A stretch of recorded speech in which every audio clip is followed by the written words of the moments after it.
Hey, construction champions, it's Ron Newsbaum, and we have another fantastic episode of Construction Champions Podcast. I'm joined by Walker. Me and him have known each other for the past few months. He is an amazing man that's doing amazing things for the industry. Walker, it's great to have you here tonight. What's up, Ron? Man, super excited to be on here. Like I told you earlier, I think it's great to got a podcast going on. You know, we've been doing it, I don't know, about 2 years now. Actually met you through our podcast, Laying Foundations podcast. And so having you join in on the podcast train is just going to make the industry that much better.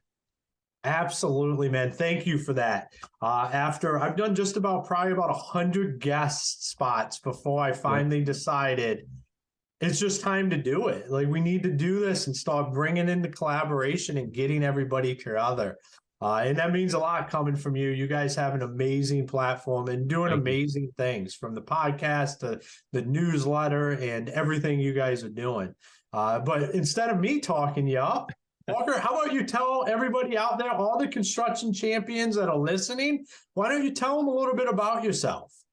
Well, my name's Waler Lott. I kind of got two jobs. So my day job, I guess you could call it, is working with Gilbane Company. So recently just moved up to Virginia, be closer to my fiance, who's going to school up here. And so did the move. So I think I've been here about 2 weeks now, 2.5 weeks, getting used to it, learning. I never thought I'd live in Virginia. So that's new. If you're in the Charlottesville area, hit me up. Love to connect with you and get to know you a little bit.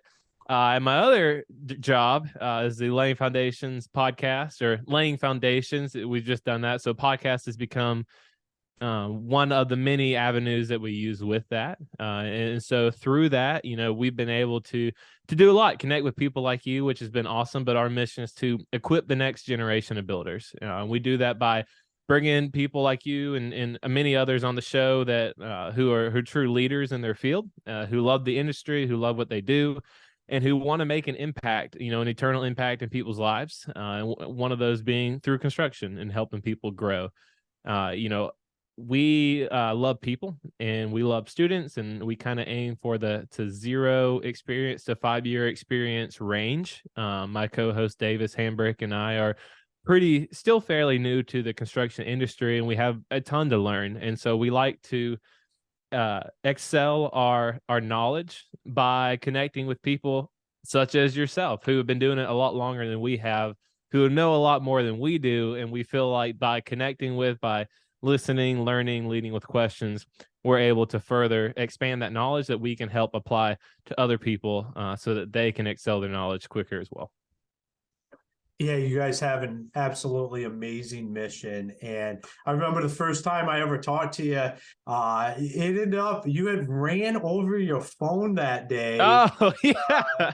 Out in the field, and we kind of scrambled to get in contact, but we still made it happen.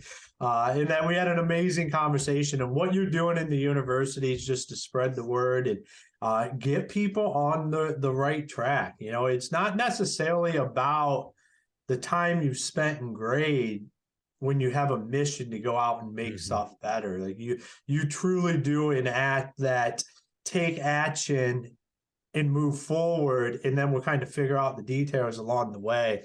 And you guys are doing amazing things over there. Oh, we appreciate it. Yeah, that's funny. I completely forgot about that. I actually had a front end loader run over my phone that day. On my previous site was a very large site, about 300 acres. So you had to drive around with a cart, and I fell out, tried to find it, and I watched them run over it. So that was thanks for bringing that one up again. That was a good memory. Absolutely. So Walker, I'm going to ask you the $1 million question. Do it. What makes a construction champion in 2023? You know, Ron, that's a great question. I think everyone should spend some time thinking about it. For me, you know, Laying Foundations is people-oriented. We love people. We love everything about them. We believe that the Lord put us here to make a difference in people's lives. And so for me, it's what makes a construction champion is how do you work with people on a daily basis, right? Because you have a lot of different, you kind of have the new school and the old school people in construction.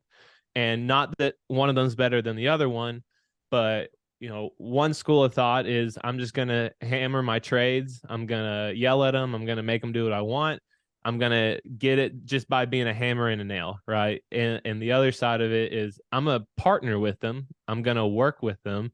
I'm going to find out. It's kind of like an integrated project delivery method, right? Everyone succeeds if everyone's successful. And so I believe that the way that you treat people, the way that you get to know them, the way that you build relationships, that can truly set you apart in the construction industry. Because at the end of the day, the construction industry is all about relationships. And as you know, what you do daily is build relationships, right? With NutNest, it's about getting it out there. It's about expanding. It's about building relationships, showing people what you got, getting to know people. And like through this, LinkedIn's a great tool for one, and we developed this relationship. When you're on the job site, if you don't have a good relationship with your trades, if you don't have a good relationship with your owner or with your pre-con or you name it, then one, they're not going to want to help you out if something happens, right? But two, you're just not going to be successful because you don't know who they are. You don't know what they do. You don't know what makes them tick or how to communicate with them. And at the end of the day, that's all that matters. I love it. A lot to unpack right there. If we're going down, I love this conversation, especially when you start talking about the old generation and the new generation and communicating to other like that. That to me is a great subject, and it's something that definitely you can see the friction in the industry as. Not only do we have private equity money starting to move in, you have a lot of guys that are looking to just retire and not really pass along their knowledge. And to me, that amazes myself. How you're part of the younger generation. I kind of consider I want to be part of that younger generation. I'm not too old yet, I but throw you in there. How do we bridge that gap? What are you guys seeing out there that is making that possible today? Yeah, that's a great question. I think that one of the ways that you do it is just not being afraid to have conversations. It's pretty intimidating. And I know because I just did it, but it's pretty intimidating to drive up onto a job site, right? First day or first month or week or whatever, and being the new guy and everyone looking at you, because right, all the trades and everything, big, strong, tough, you name it, right? They're gonna judge you. They're gonna size you up as soon as you get there. But working on myself internally, I had to tell myself, like, look, it doesn't matter what people think. Like, people are going to have their opinions no matter what. I'm not going to be afraid to talk to someone. I'm not going to be afraid to ask their name. Even if they think I'm dumb, stupid, they don't want to talk to me, you name it, right? It's up to me to walk out there and to introduce myself and to get to know someone, because most likely they're not going to do it for me. And so if I can't take action to do it, then why should I expect someone else to do it? So I think one, it starts with just being accountable to yourself and being willing to take action in doing it. And I think that not a lot of people are willing to do that right now. And it's a daily choice, especially for me personally. I have to decide that today I'm not going to be afraid to go out there and talk to someone. I'm not going to be afraid to call someone. I'm not going to wait to do it, right? Because I know personally, I like to put things on the back burner. I want to push things down the road. I don't want to do it today. I'll do it tomorrow. But the problem with that is when it reaches tomorrow, you're going to say, I'll do it tomorrow, right? And it never comes. And so I think step one is just making a commitment to yourself personally to be part of that change, to be the one that's willing to take that next step. I love it, and you're living proof of this, because I just, when you said that, I correlated the conversation that we were having before, how you just got there. You're new. You're not necessarily new in the role, but you're new at the company. So you're working through these emotions right now on where exactly do I fit here, and where is the alignment, and how can we create collaboration. That's amazing. And now I get to pick your brain right now why this is happening. And like you said, job sites can be intimidating because you have all, not just the different personalities, but you have the different trades. You Yep. just have different people, and there's kind of a hierarchy Yep. on them. How do you navigate that without, I guess pissing people off would be the best way to, because that's the hard, because you're not the new, you might be the new kid there, but you're not the new kid on the block. Like, how do you navigate that without pissing off the people that Yeah. are Yeah. newer at the job or more experienced? Now that, again, another great question. And I think it comes down to one, humbling yourself and not letting pride. Construction is a very prideful it is a career path, right? It's big, strong, tough guys who don't want to show emotion, don't want to talk about how they feel, don't want to admit that they're wrong. And for me personally, one way I think that you can navigate those relationships is you're going to have those different personalities. You're going to have those guys who always want to be right, or who can never admit that they're wrong or take responsibility, or like Jocko Willink, right? Extreme ownership. And so for me, I'm always willing to admit that I don't know what something is, or I don't know what I'm talking. And this is not saying, oh, look at me. This is just what I've discovered over the short time I've been in construction, is that you need to be willing to admit that you're wrong. You need to be willing to learn from every single person, all the way down from the laborer, all the way up to the president, CEO of a company. Every single person has something to teach you. And so just be curious. Go out there, be willing to talk to someone, be curious about their life, about what they do, and ask questions. Right? One way to kind of settle that personality gap or void, or whatever you want to call it, is just go up to someone and ask them what they're doing. Just say, "Hey man, like, teach me what you're doing right now. I want to know better about your scope or your job or what you're doing at this very moment. Like, I don't know too much about it, right? I've never seen this too much. My job's to as a GC, my job's to know a little bit about everything, right? So going in there and talking to someone and getting a more detailed point of view of what they're doing in that moment, that's one way to connect with someone. That's one way to bridge that gap, right? To just show that you may be the GC, but you genuinely care about what they're doing. Yeah, absolutely. And what I think is the guys want to have those They conversations, do. and Yeah. approaching it how you're talking about approaching it puts it in a position where they want to open up and they want to talk about it. It took me a long time to learn all of this stuff that we're talking about here and be able to implement it. And I love that you're out there doing it as a young gun in the industry. But those guys, they want to have that. They want to show it. They They want to do. be Yeah. like, hey, this is how we do this, and this is why I'm good at what I do. What being that you just transitioned, you hear a lot about there's not enough people out in the field right now. And you just went through a recruitment and stuff. You're a rock star. People want you around. What Appreciate it. did they do to help bring you in there to make it an environment where that's where you wanted to go work? What was some of the stuff that people can go do? We got owners on here that are looking to bring talent like you in. What does it take to open up those doors? It's funny that you mentioned that. So going back, story time, right? Davis and I are on a flight. We're going to out to Texas A&M. We got the privilege to go and speak out there with their construction management program. And on the flight, I actually managed to I could talk to a brick wall, so I like to talk to everyone. I'm that guy that talks to you, the whole time during the flight. And ended up talking to this guy next to me who worked for, I believe it was a concrete company, if I remember. No. It was a trucking company. And we were having a good conversation. And one thing he brought up was, in the older generation, right? The main thing that they were concerned about was money, was their payment. How much are they getting paid? Are they able to support their family? Are they able to have a good retirement?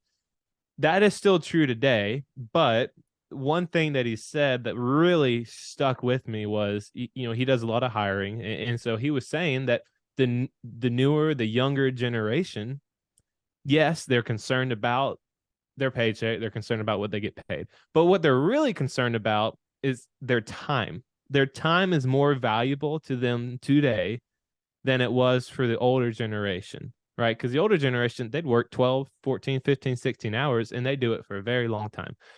The younger generation, they want to go to work and they want to come home, and they want that time afterwards as their time. They want to do other things with it. They don't want to be at work all day.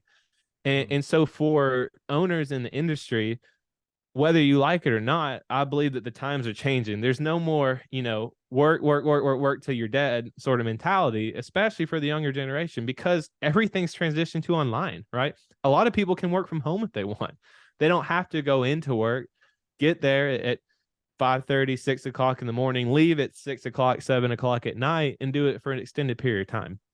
And so I think that really capturing or just learning that is one big way to capture the younger generation. Now, I'm not saying don't work. Hard work's essential, right? I work hard. I work a lot more than I'm paid for, right? A lot more than 40 hours. But also recognizing that it's okay for someone to come in and to leave and not looking down on them for it, right? Superintendents work a lot of time. But as Jason Schroeder says, that if a superintendent's working more than 50 hours a week, there's a problem with your job site. It needs to be more efficient. You need to learn how to manage people better, how to manage trades and scopes better, how to manage the overall job site better. Because at the end of the day, I believe that's true, right? You don't need to work 60, 70, 80 hours a week in order to be successful. Not saying I don't, we're working on it, right? But a way to bring in the younger generation is recognizing that it's not all about how much you pay them anymore. It's also about the time that you give them. Yeah, I think the days of 80, 100 hours a week, cutting your teeth out there like that was kind Yeah. of, we used to wear the monsters around Yeah. our neck, Yeah. and the pride of, man, we were here till 2 a.m. last night, and we're back here at 5 a.m. this morning. Yep. Those days are going to the wayside because people are waking up. Like, we become more efficient at what we Mm-hmm. do, which creates a better work environment. And in my mind, at least that's what I'm seeing, is that we're embracing efficiencies instead of just hard work, because it's the construction industry and we're supposed to be badasses that just Right. get shit done all the time. Like, Right. to me, that's where you're starting to see that gap. And I think I'm talking to older generations now that are looking at it from the same perspective of, like, how can we be more efficient? Because as I head into retirement, I don't want to work all the time, but I Mm-hmm. still want to work. Like, Yeah. and they Great think point. having a 40-hour week is almost moving into part-time retirement with how it used to be. Yeah. So is that what you're seeing? Are we headed just to more efficiencies that allow people to just spend more time and just get their job done and be able to go home? I think that's the way a lot of things are headed. And, construction lags behind, in all honesty. Construction lags behind a lot of industries about 5 to 10, maybe even 15 years in some areas. So it is going to take some time to really have that mindset change, because you still have trade partners who are paid hourly and they get overtime. And so for them, that's necessary, right? They're going to want to work those longer hours. But how can we during the day implement more efficiencies into the job site? One way being lean construction, right?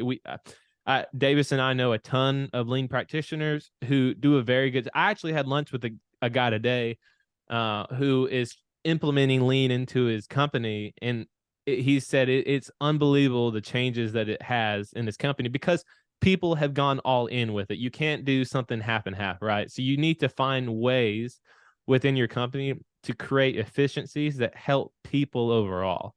And that, I'm not experienced enough to talk about those different ways, right? I know people that are, and I can refer you to them. I'm still learning a lot about it.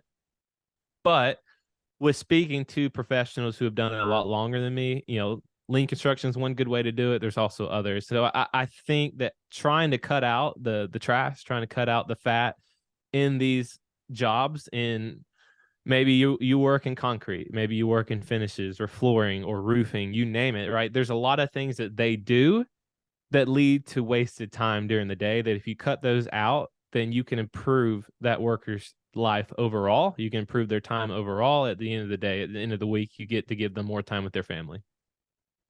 And at the same time, create an environment where the business creates more profit Yep. so you can pay more for the time while you're at the job, True. Yeah. Good point. equal that out. Yep. I mean, at the end of the day, that's what we all really want. If you can figure out how to do 16 hours of work in 10 hours, have the exact same outcome, then Very it true. can Yeah. make up for that pay log. And I'm with you. I'm not in the middle of doing this kind of stuff. I've worked through a lot of it in the Yeah. past, but Yep. a lot of stuff's changing right now, and it's amazing. And I know we got listeners out here that are definitely getting value out of what you're saying in learning about just running a better job site. And I think kind of going off of that, we'll switch gears a little bit. You're talking about how to bring people into the industry, especially younger generation. We believe, laying foundations, that the construction industry does a very poor job of also marketing itself.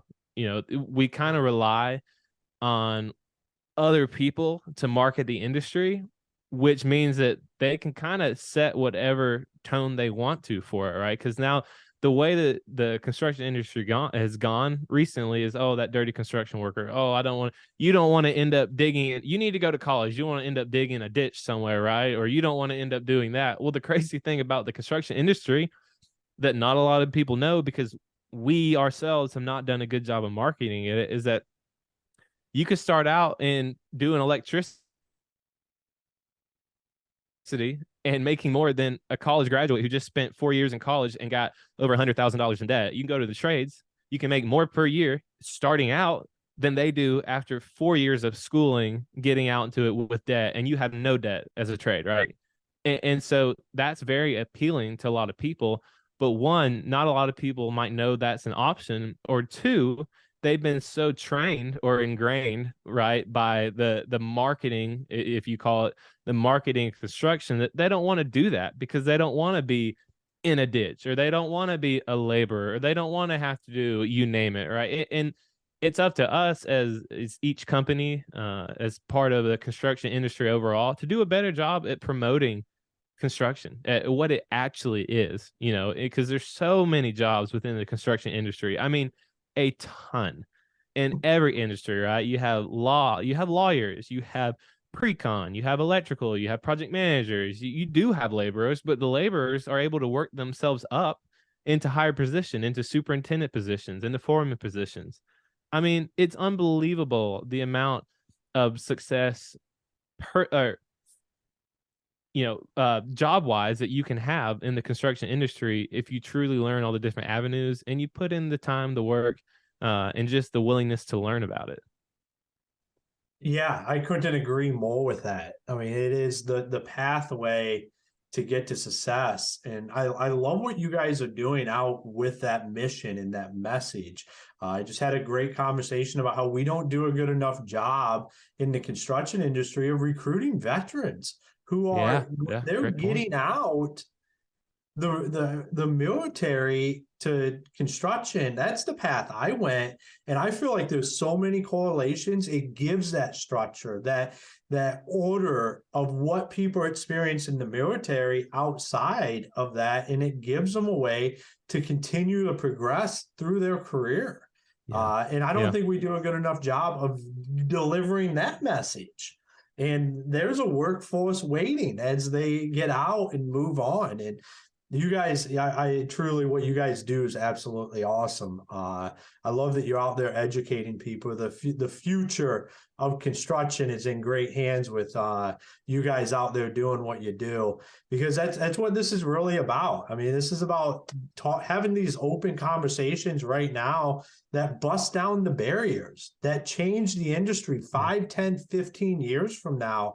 It's conversations like this that somebody hears and they implement something that changes the entire trajectory.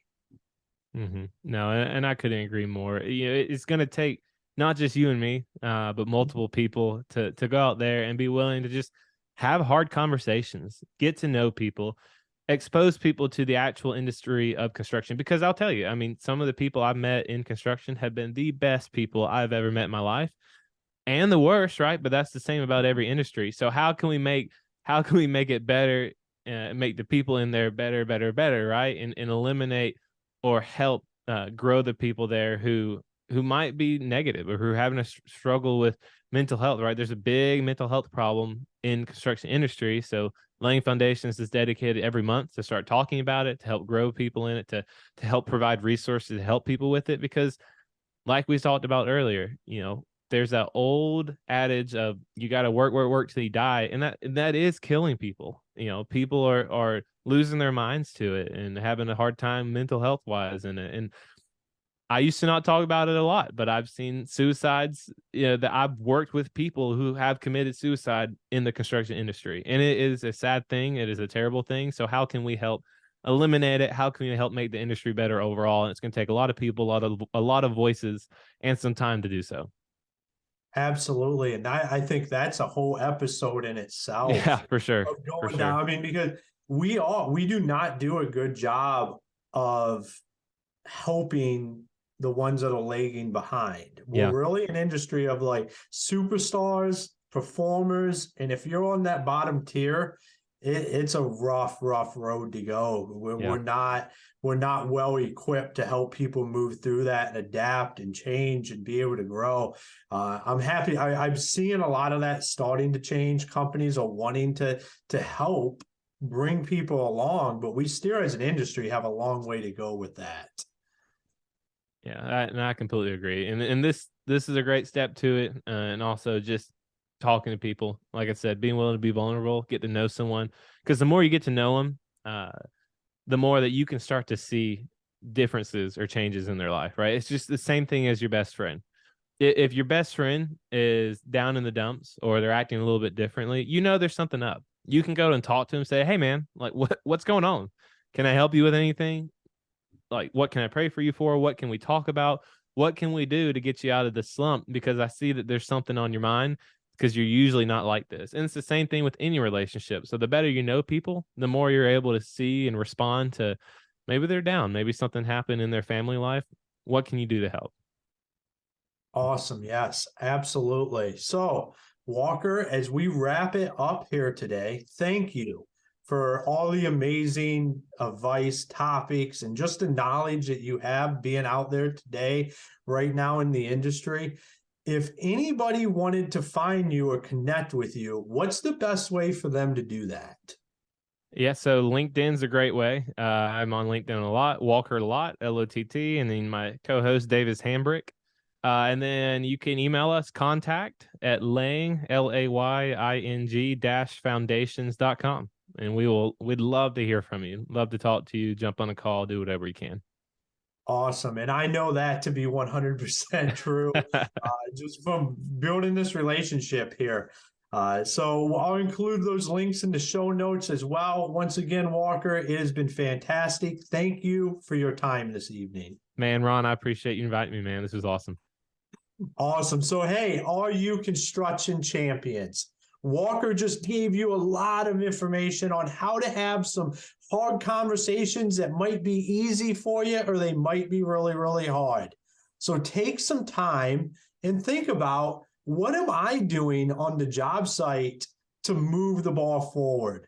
Not just for my company, not just for myself, but for the entire construction industry. Because at the end of the day, having those conversations on a job site is what's going to make us construction champions and going to change the overall mindset around the industry. Once again, as always, go be a construction champion today.